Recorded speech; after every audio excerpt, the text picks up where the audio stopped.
आज हमारे विद्यालय में पीटीएम का आयोजन किया गया, जिसमें हमारे प्रधानाचार्य जी ने बहुत ही मोटिवेशनल बातें पेरेंट्स को कही।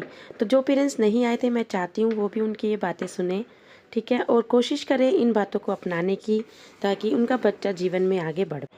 आज तक चैनल को लगाओ, योगा करो और एक आधा घंटा योगा करेंगे तो आपके जीवन में बदलाव शुरू हो जाएगा। जो स्ट्रेस है, जो बीमारी है, घर में जो तनाव है, वो इसलिए है कि हमें जीवन शैली का ज्ञान नहीं है। हम इस बात को समझ ही नहीं पाते हैं कि प्रॉब्लम कहाँ से शुरू हो रही है। और जैसे ही मॉर्निंग शो डे, जैसे ही मॉर्निंग अच्छी होगी, उसके बाद एक एनर्जी का आपकी बॉडी में संचार होगा, एक एनर्जी फीलिंग होगी, गुड थॉट्स और हाई पोटेंशियल हर कोई रखता है। आइंस्टीन ने सबके पास प्रोपोर्शनेट भगवान ने ताकत दी है, एनर्जी दी है, फिर हम क्यों परेशान हैं? हमारा बच्चा क्यों स्ट्रगल कर रहा है? हम अच्छा क्यों नहीं कर पा रहे? हमारे घर में बीमारी क्यों है? हमारे घर में नेगेटिविटी क्यों है? इस सब का प्रश्न आपके पास जवाब होना चाहिए, और ये जवाब आपकी मॉर्निंग शो करेगी। आपका सुबह उठना और शाम को सोना, दोनों ही चीज़ें आपकी ज़िंदगी को बदलती हैं। आप शाम को कोशिश करें कि 10:30 बजे तक 100% घर की लाइट ऑफ हो जाए, आप सो जाए, आपका बच्चा सो जाएगा। आपके घर में किताबें हों।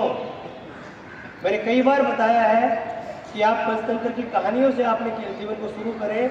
मम्मी और पापा वो पंचतंत्र की कहानियाँ बहुत सिंपल कहानियाँ हैं, जानवरों के माध्यम से जीवन की कल्पना की गई है और वो जीवन में यथार्थ रूप से लागू होती है। कल मैं दो क्लासेस को लेके बुक फेयर में गया था। अपने स्कूल के बच्चों को मैं बुक फेयर में लेके पूरे दिन लगा के आया हूँ। कल आपको भी ये बात कह रहा हूँ कि 8 और 9 तारीख की छुट्टी है, कल और परसों, और ये 2 ही दिन है, जो उसके बाद बुक फेयर खत्म हो जाएगा। आप पिक्चर हॉल में बच्चों को लेके जाते हैं, आप और कहीं घूमते हैं, लेकिन बुक फेयर में आप अपने बच्चों को लेके जरूर घूमें। और वहाँ पे ऐसी ऐसी किताबें हैं हॉल नंबर 5 में, जो छोटे बच्चों के लिए बहुत अच्छी अच्छी कहानियाँ हैं, बहुत अच्छी अच्छी किताबें हैं। आप खरीद के लाएँ, और जब किताबें आप खरीद के लाएंगे और बच्चा उनको देखेगा, पढ़ेगा, हिंदी में भी है, इंग्लिश में भी है, ये हर पेरेंट का एक दायित्व होना चाहिए कि साल में जब तक दिल्ली में है आप बुक फेयर की विजिट जरूर करें। वहाँ पे एक क्रिएटिविटी का कॉर्नर है पूरा बच्चों के लिए, हॉल नंबर 6, उसमें आप विजिट करें, और हॉल नंबर 5 में जरूर विजिट करें। और वहाँ से जब किताब लेके आएंगे आपका बच्चा, 12 किताबें तो आपके पास रहने की एक किताब होनी चाहिए। एक किताब की कीमत 100 रुपये है, आप 1000 रुपये जरूर इन्वेस्ट करें। बच्चों का बर्थडे सेलिब्रेशन का तरीका ये है। दूसरा, जब बर्थडे का सेलिब्रेशन करते हैं आपके बच्चे, तो मैंने मना कर रखा है कि चॉकलेट कोई बच्चा लेके नहीं आएगा। चॉकलेट खाने से बच्चों के दांत खराब होते हैं, कैविटी बनती है, ये 100% सच्चाई है। बच्चा ब्रश नहीं करता है, बच्चा सुबह भी ब्रश करे और शाम को सोने से पहले ब्रश करे, तब जाके बच्चे के दांत साफ रह पाते हैं। और दांतों की कोई कीमत नहीं है, जिसके मुंह में दांत नहीं है वो जानता है इस बात को। इसलिए कोई भी बच्चा, आप कोई भी पेरेंट, अगर आप अपने बच्चे का बर्थडे मनाना चाहते हैं, आप बच्चे को केले दीजिए, आप बच्चे को गुजिया बना के दीजिए, आप घर में गुलाब जामुन बना के दीजिए, अपने बच्चे के लिए टाइम निकालिए, एक दिन स्पेंड करिए। आपका बच्चा भी अच्छा खाए। यहाँ पे पॉल्यूशन इतना है दिल्ली के अंदर, आपको पता है, आपकी छोटी छोटी एक्टिविटी पॉल्यूशन को कम करने में मदद करती है। आप जब भी बाजार जाते हैं, अपना बैग लेके जाएं, पॉलीथीन वहाँ से ना लेके आए। लेकिन हम सोचते हैं कि प्याज को अलग ले लेते हैं, आलू को अलग ले लेते हैं, उसको अलग ले लेते हैं। ये जो करते हैं, हम सब कंट्रीब्यूटर बने हुए हैं उसमें, कि हम सब एनवायरनमेंट को पोल्यूट कर रहे हैं। और अभी एक विदेश के बहुत बड़े इंडस्ट्रिस्ट आए थे हमारे देश के अंदर, और उन्होंने एयर क्वालिटी इंडेक्स को देखे, वो मीटिंग को बीच में छोड़ कर चले गए। आप ये देखिए हमारी एयर क्वालिटी कितनी डाउन है, और हम जी रहे हैं। हमारे लंग्स कितने दिन काम करेंगे हमें पता ही नहीं लगेगा। लेकिन हम सब मिलके इतना प्रयास कर सकते हैं कि हम पॉलीथीन यूज़ बिल्कुल ना करें, और अपने बच्चों को भी ऐसी कोई चीज़ ना दें जो रैपर में पैक हो। इसका मतलब आप फ्रेश फूड बनाएंगे, फ्रेश फूड देंगे, आपका बच्चा अच्छा करेगा। ये तो जनरल बातें कर रहा हूँ मैं, क्योंकि मेरा पर्पज़ पढ़ाई को लेकर इतना ज़्यादा नहीं है। मेरा पर्पज़ ये है कि हमारे आदर्श इतने ऊँचे हों, पढ़ाई उसका पार्ट है। जैसे ही आपकी वैल्यूज़ होंगी अच्छी, वैसे ही पढ़ाई आपके घर में शुरू हो जाएगी।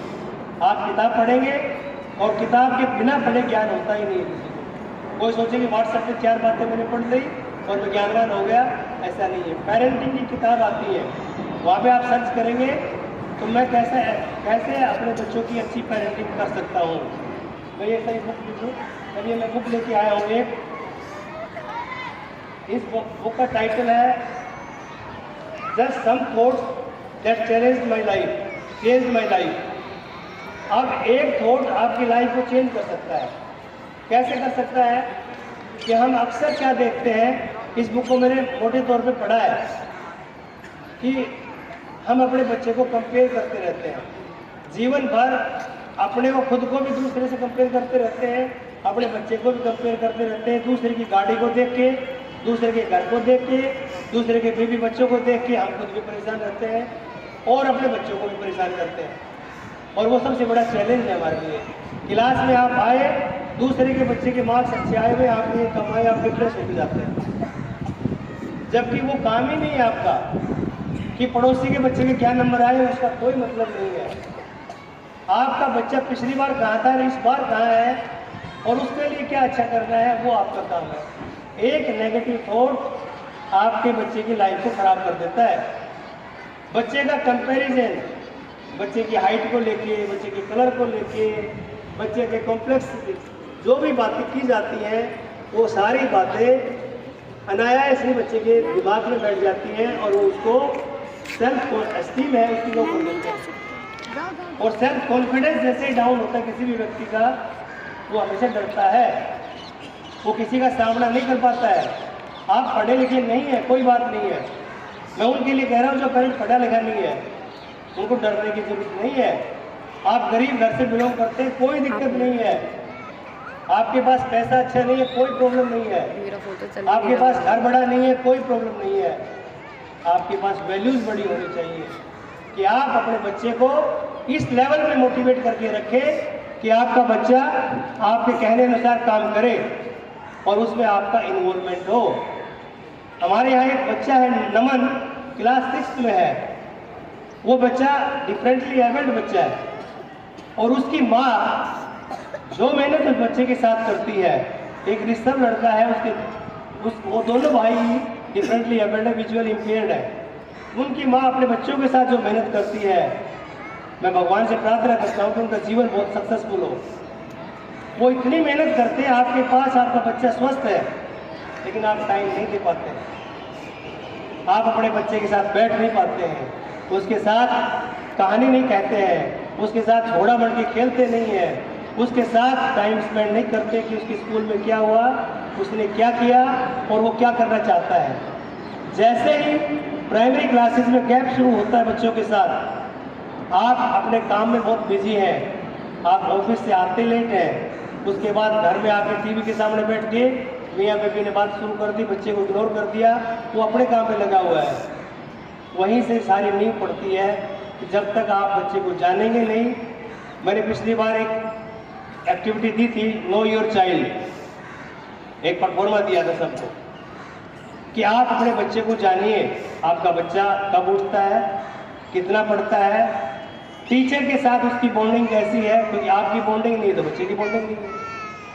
बच्चा टीचर से कितना कनेक्टेड है, आप कितने कनेक्टेड हैं, उसकी नोटबुक को आप कितना देखते हैं।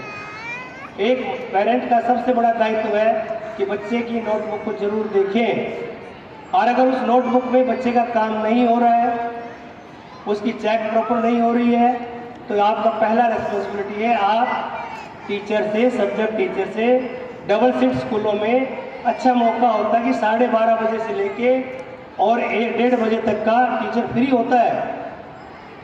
उस टाइम आप अपने बच्चे की कॉपी जरूर दिखाएं, आप बात करें, और कंटिन्यूसली जब बात करेंगे तो सॉल्यूशन होगा।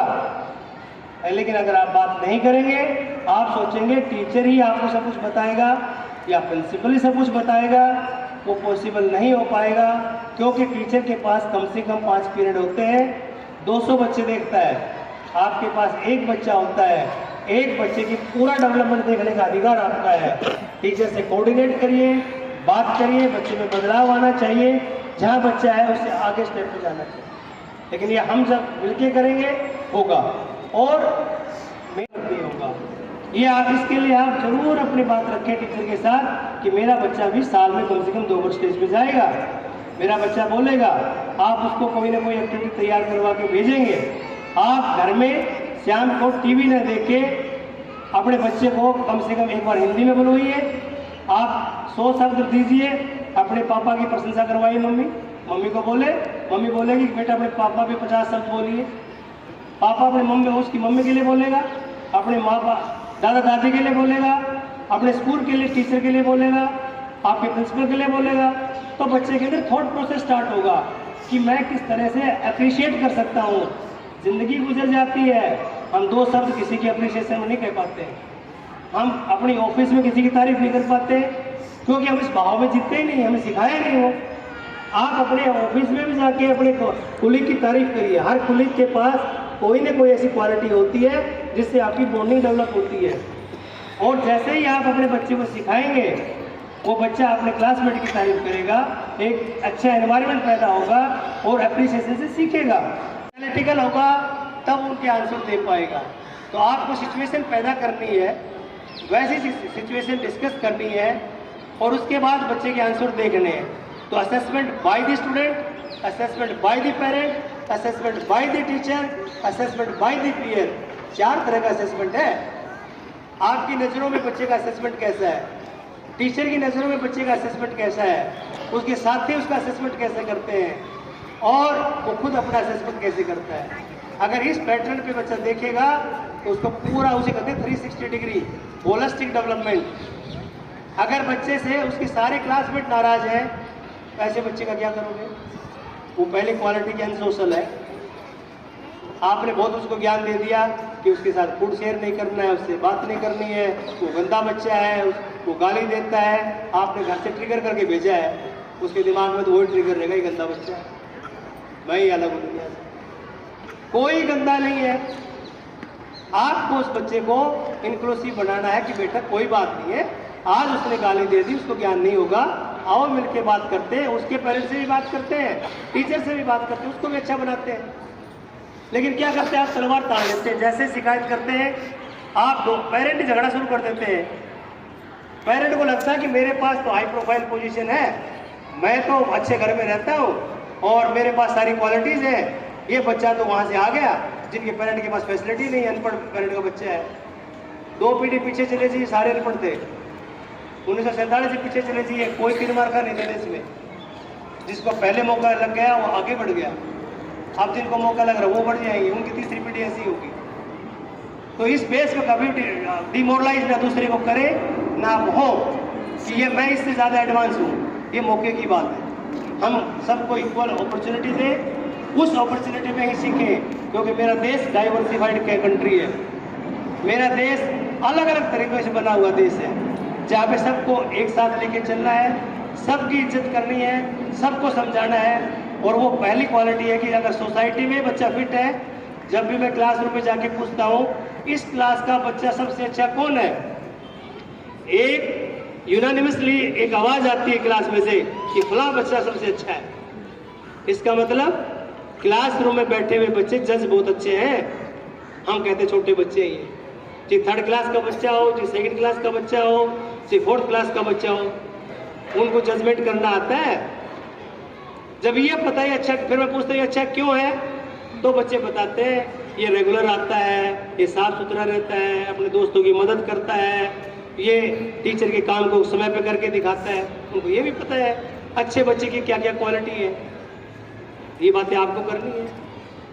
जो बच्चे के, आपके बच्चे के अलावा दूसरे बच्चे के जिसके सभी में A ग्रेड आए हैं, आप टीचर से रिक्वेस्ट करके उसकी कॉपी देख के जाए, इस बच्चे के नंबर कहाँ ज़्यादा आ रहे हैं, हम कहाँ लिख पा रहे हैं, उसको भी अप्रिशिएट करें। उसकी हैंड राइटिंग स्किल देखें, उसकी आंसर अटेम्प्टिंग स्किल देखें, अपने बच्चे को दिखाएं, बच्चे लिखना शुरू करेंगे। तो मिलके जब हम प्रयास करेंगे तो एक बहुत अच्छी सोसाइटी हम बना पाएंगे। फ्रूट्स काट के देना है, वो खिलाना ही है आप, और इस पर आपका रोल जितना ज़्यादा होगा उतना ज़्यादा अच्छे से काम होगा। और सारी बातें कुल मिला के इतनी है, आप अवेयर उगरन जागो ग्राहक जागो। स्वामी विवेकानंद बहुत पहले कह के गए थे, जागरते मतलब आप जागेंगे, अवेकन जो सिटीजन होगा वो प्राप्त करेगा चीजों को। और जब तक नहीं रुकना है, जब तक चीजें प्राप्त ना हो जाए, till end of the life हमें ये सीखनी है कि मेरा बाकी क्या रह गया।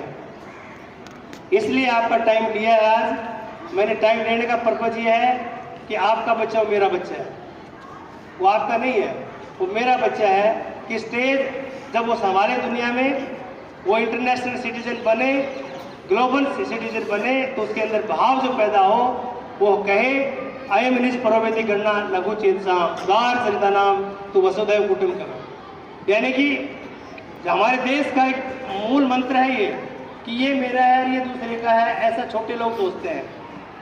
और ये सब मेरे हैं और सारी धरती मेरी है, ये बड़े लोग सोचते हैं। उदार चरिता नाम, उदार चरित्र होना चाहिए, दूसरों की गलती को माफ करना आना चाहिए, दूसरे के बच्चों से प्यार करना आना चाहिए, समाज आपके बच्चों से भी प्यार करेगा।